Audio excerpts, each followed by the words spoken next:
Si tratta del primo bacino che a causa della siccità entra nella zona rossa. In assenza di piogge la situazione potrebbe peggiorare, ha fatto sapere il Consorzio di Bonifica Acque Risorgive, obbligando ad un'estensione della zona rossa in altre aree.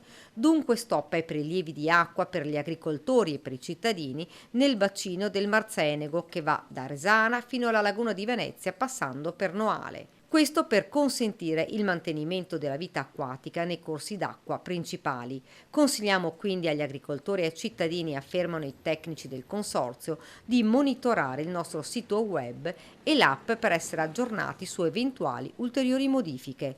La crisi idrica in cui si trova oggi il territorio consortile è preoccupante e ormai, secondo il Consorzio Acque Risorgive, si palesa lo spettro dell'estate 2022, la peggiore di sempre per l'acqua in Veneto, con l'unica nota positiva. Quella volta la crisi si verificò già a metà giugno, quando le colture avevano maggiore bisogno di acqua. Questa volta, essendo a fine luglio, ci si augura che i danni alle colture già cresciute siano minori. Intanto l'appello è quello di risparmiare acqua, una situazione difficile che si nota a Castelfranco Veneto, dove il fossato che circonda le mura medievali ha meno acqua a causa della diminuzione progressiva della portata del torrente Avenale che alimenta il Marzenego. Criticità anche verso Resana, situazione che rischia di diventare ancora più grave se dovesse perdurare questa condizione climatica.